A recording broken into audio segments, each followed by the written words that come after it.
우리는 제일로 어려웠던 첫 구절을 우리가 해독해냈어요. 그러면 사실 시작이 반이다. 이제부터는 구절 풀이를 해보도록 하겠습니다. 영국어로 말한다면 제2막의 막이 열리는 것입니다.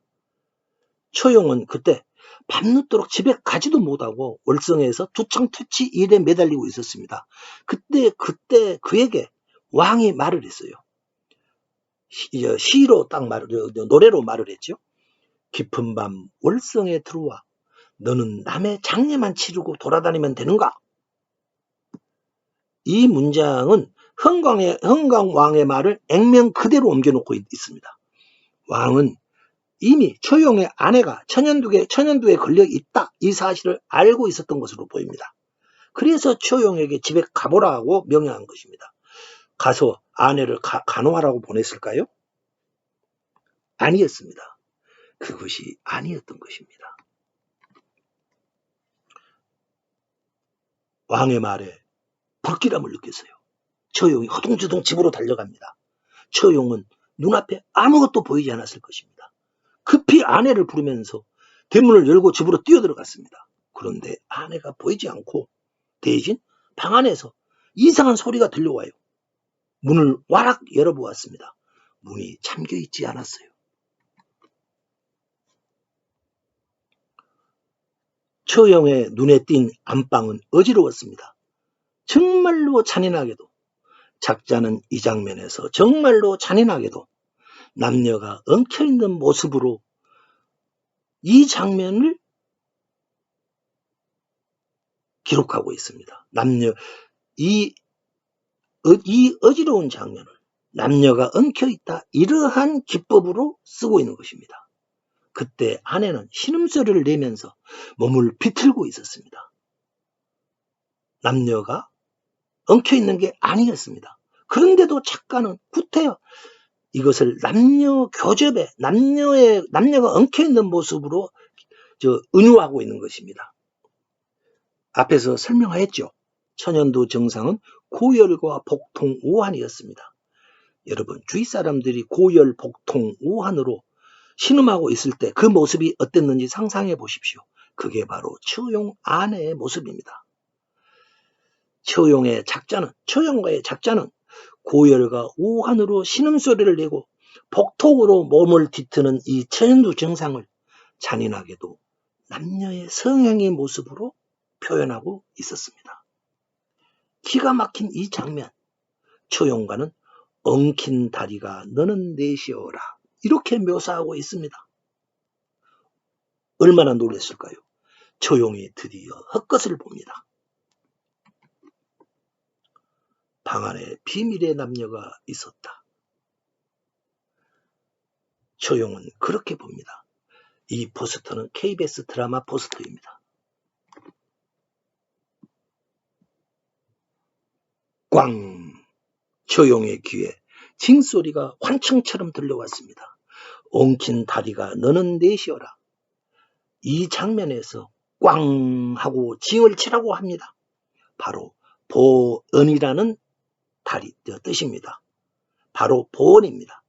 연극 무대에서도 이 장면에서 징소리를 엄청 크게 울릴 것입니다. 초용은 징소리에 놀라 뒤로 자빠질 것입니다.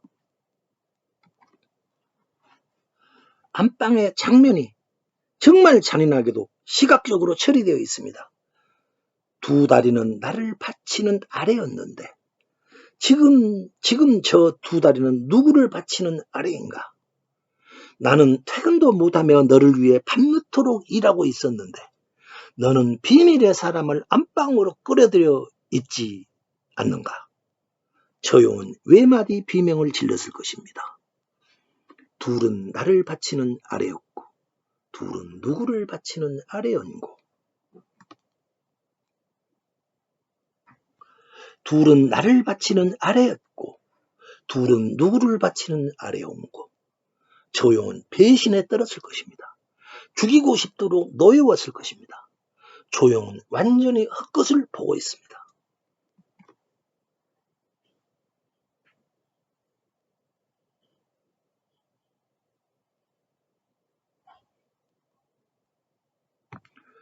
둘은 몇 번을 다시 읽겠습니다. 저는 초용가의 이 구절이 절정이라고 봅니다.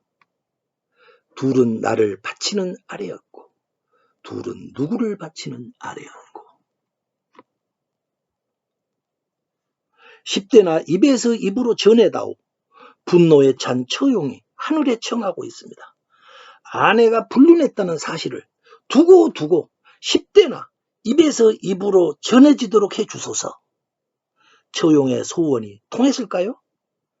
처용 아내의 불륜 사실은 천년이 지난 지금까지도 대한민국 모든 학교 교과서에 실려가지고 가르쳐지고 있습니다. 10대나 입에서 입으로 전해지게 해다오. 그것이 이루어진 것입니다. 바로 이런 것이 향가의 힘입니다. 원하는 대로 이루어준다. 이것이 향가의 원리입니다.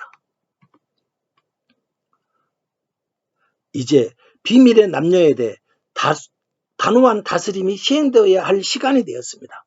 분노의 처용은 불륜 남녀를 죽여야 했습니다. 그것이 왕의 명령이었습니다. 왕이 처용을 집에 보낸 이유였습니다. 두창 환자를 다스리라. 작품의 내용으로 보아서 다스린다는 말은 천연두 환자의 목숨을 빼앗아 내다 버려야 한다 그 말이었습니다.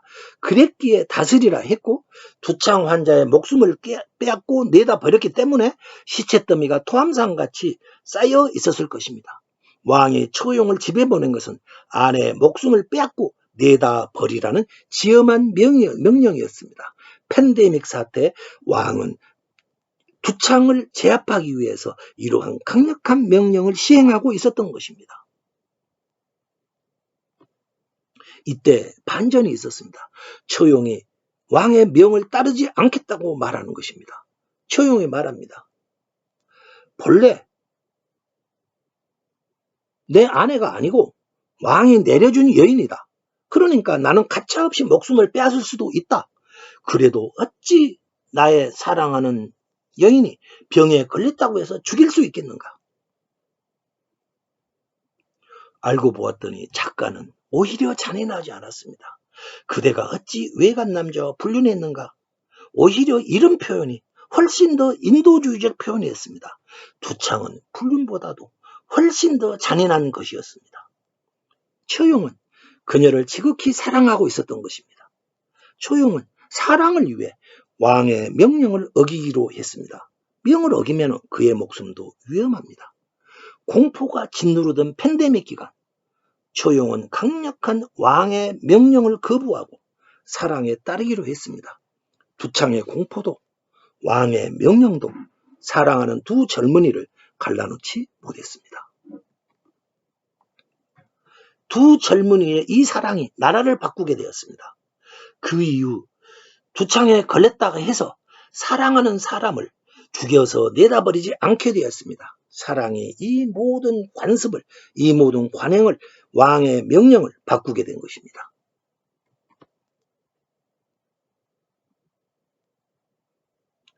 처용은 병든 아내를 죽여서 내다버리는 대신에 향가를 불렀습니다.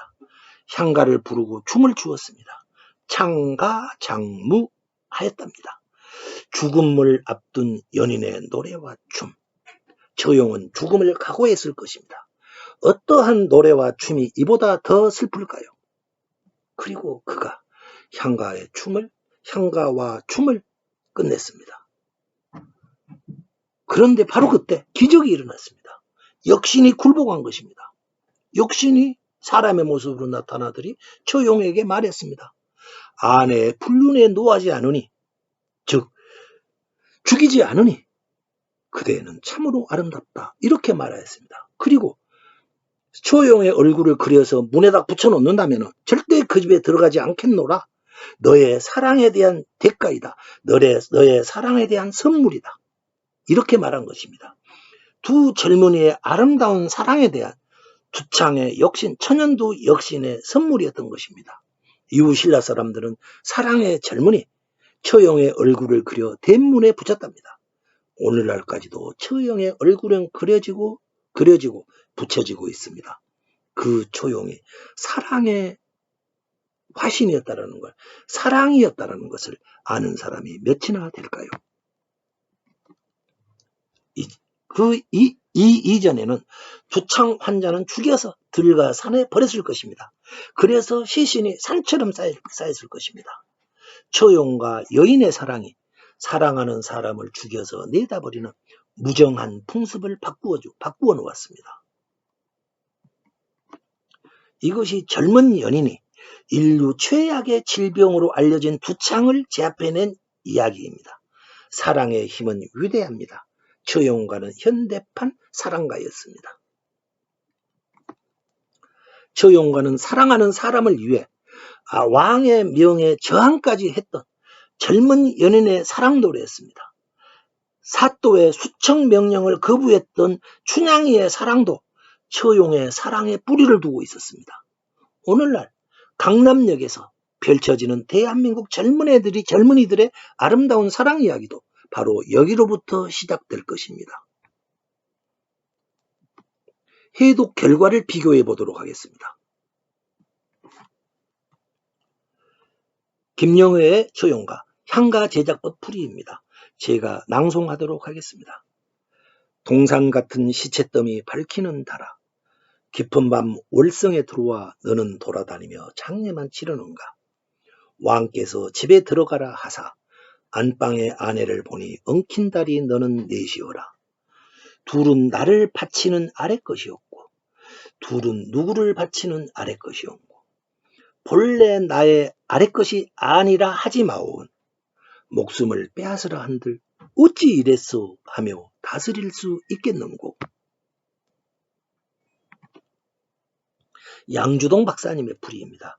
학창시절 열심히 애우셨던 노래입니다. 세발 발기달에 밤들이 노니다가 들어사 자리복은 가라리 내희어라. 둘은 내해였고 둘은 위해 엉고 본대 내해다 말한 아산할 어띠하리꼬. 두 풀이 중 시청자님들께서는 어느 노래에 공감하십니까? 신라하되 비밀의 사람이 찾아왔습니다. 그는 빈부도 귀천도 노소도 남녀도 가리지 않았습니다. 비극을 겪은 시신들이 토함산같이 쌓여만 갔습니다. 참변이었습니다. 두창은 천년 신라에 충격을 가했습니다. 그 해의 두창은 난과 기근으로 쓰러져 가던 신라에 주어진 마지막 피니시 블로였습니다. 신라 망국이라는 말이 처용가에서 처음으로 나타납니다. 공식적으로 나타납니다. 이해의 두창으로 사실상 신라가 끝나갔다 이런 말이 되겠습니다. 천년 신라가 천천히 침몰합니다. 위의 사진은 처용이 그날 저녁 밤늦도록 일하다가 왕으로부터 아내의 발병 소식과 함께 무서운 명령을 받았던 신라의 천년 돛 월성애터입니다. 지금은 허물어져 빈터만 남아있습니다. 월성애터를 보면은 1930년대 망했던 고려 왕조 만월대를 노래한 황성애터라는 노래가 생각이 납니다. 가사가 이렇습니다. 가사 2절입니다. 성은 허물어져 빈터인데 방초만 푸르러 세상이 허무한 것을 말하여 주노라. 아 가엾다 이내 몸은 그 무엇 찾으려 끝이 없는 꿈의 거리를 헤매고 있노라. 향가는 노래로 부른 우리의 사랑이자 역사였습니다. 흙바람 속에서도 꽃은 핀다. 어떤 일이 있어도 우리 사랑은 지지 않으리. 사랑하리라 아무리 무섭다 하더라도. 처용이 우리에게 남긴 메시지였습니다. 낯선 이야기 끝까지 들어주셔서 감사합니다.